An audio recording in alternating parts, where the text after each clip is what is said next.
Disaster readiness and risk reduction. Good day to you all and welcome to the class. And before we go to our discussion, let's have our class objectives first. This discussion, we will able to explain what is disaster, what is hazard, the difference between hazard and disaster, the types of hazards and disasters and their impacts, the disaster risk and its components, and lastly, we will able to explain what is resilience. First, what is disaster? Disaster is a serious disruption of the functioning of a community or society, which involve widespread human, material, economic, or environmental impacts that exceed the ability of the affected community or society to cope using its own resources. The term disaster owes its origin to the French word disaster, which is a combination of two words, des means bad and aster meaning star. A disaster is a result from the combination of hazard, vulnerability, and insufficient capacity or measures to reduce the potential chances of risk. Here are some examples of disaster. Types of disaster. Natural disaster. These disasters came from Mother Nature herself. This type of disaster is what normally people know, since this disaster always frequently occur. Natural disasters can have a life-altering impact on the individuals and families fortunate enough to survive them. Natural disaster that is the most common in the Philippines are storms, floods, earthquake, and volcanic eruption. Other examples are hurricanes, El Nino and El Niña. Next is man-made disaster. These disasters are made from humans themselves, either by accident or with intent.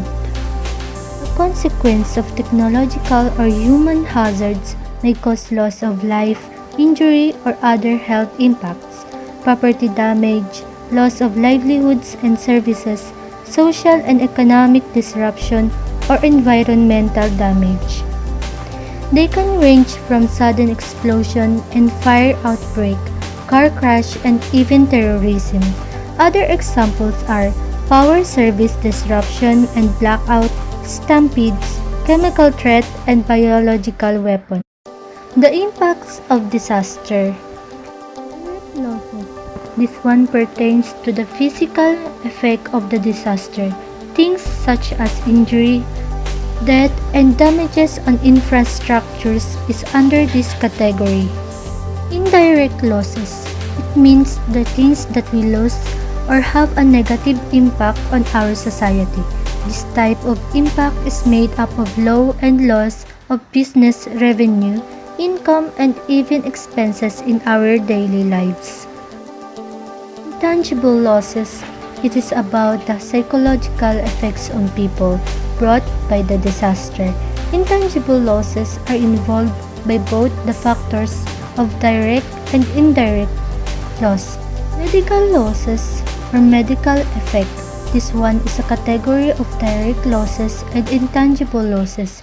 It's about the injury that humans experience physically and mentally, including traumatic injury, emotional stress, epidemic diseases, and indigenous diseases. Disruption of transport. After a disaster hits, any means of transportation will be blocked and destroyed.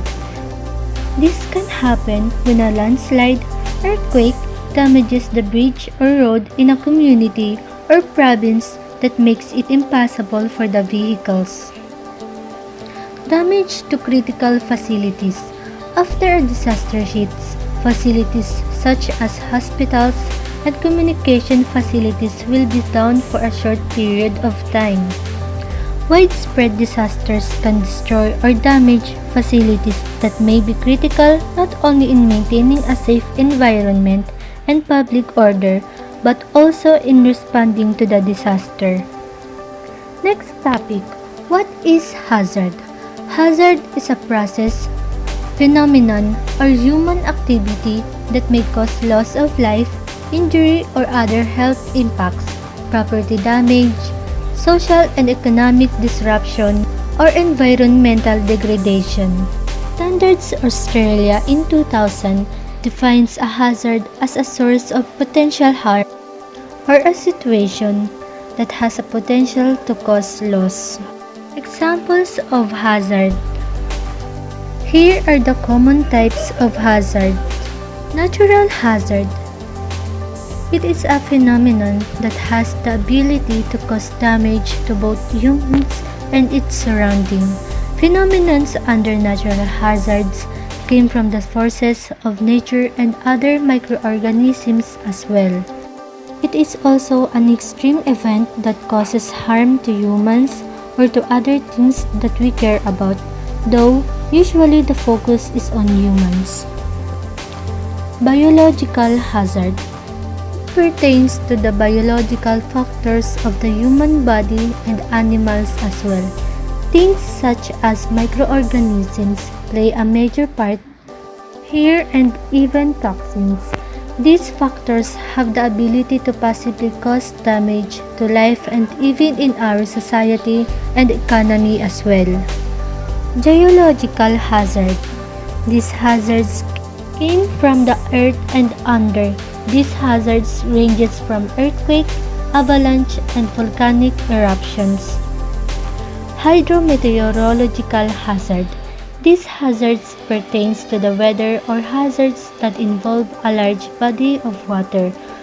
Under these types of hazard, it has a subcategory which is divided into two.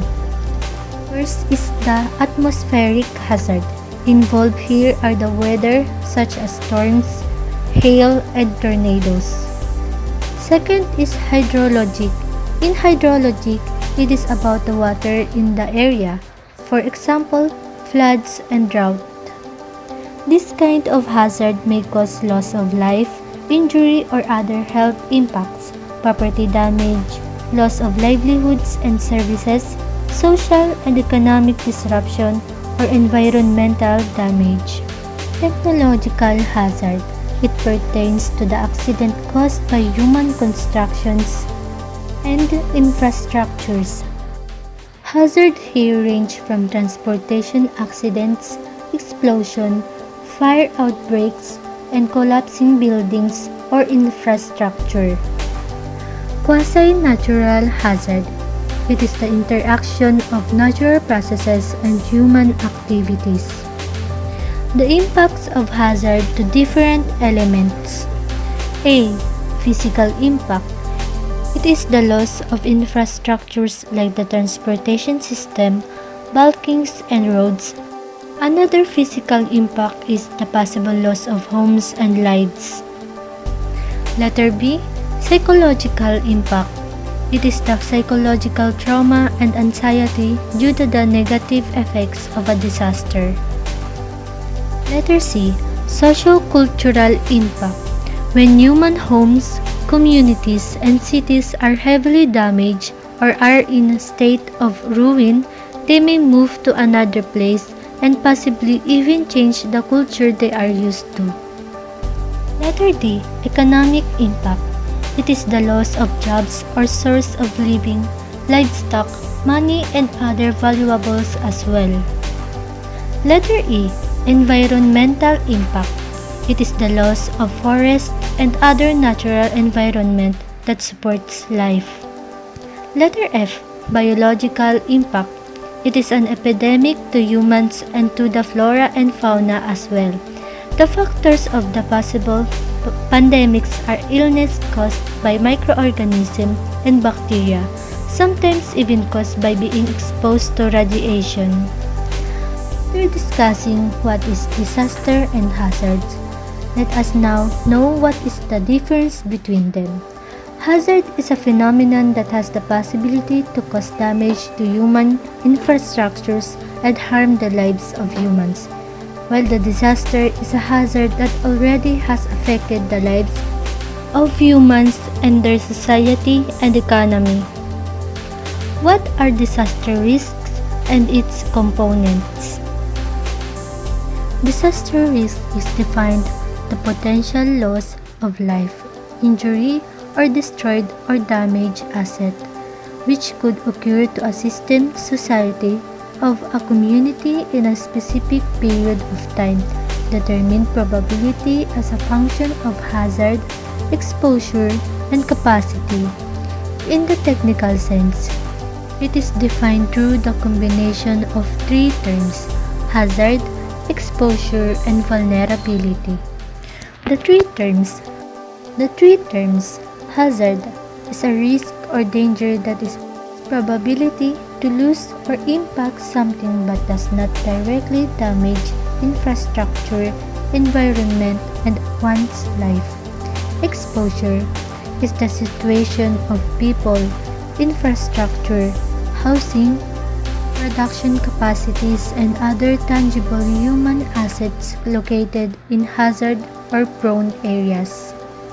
Vulnerability is the conditions determined by physical, social, economic, and environmental factors or processes which increase the susceptibility of an individual, a community, assets, or system to the impacts of hazards.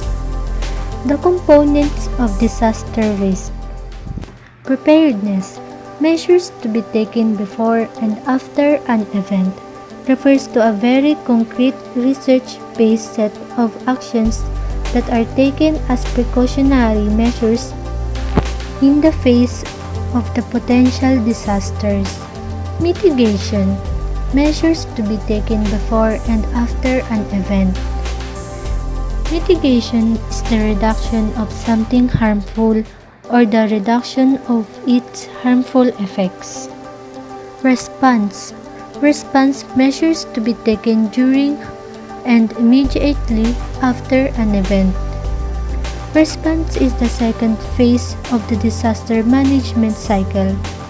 It consists of a number of elements, for example, warning or evacuation, search and rescue, providing immediate assistance, assessing damage, continuing assistance, and the immediate restoration or construction of infrastructure. Recovery, post-disaster measures. Prevention, measures in order to avoid an event turning into a disaster. And now, we are in our last topic, which is resilience. So, what is resilience? Resilience is the capacity to recover quickly from difficulties. Toughness, the ability of a substance or object to spring back into shape, or elasticity. In disaster, resilience is the ability of individuals, communities, organizations, and states to adapt to and recover from hazards, shocks, or stresses without compromising long-term prospects for development. Hooray! You are now finished listening to our discussion for today. And now, to test if you understand our discussion, please answer the first and second activity that I provided for you.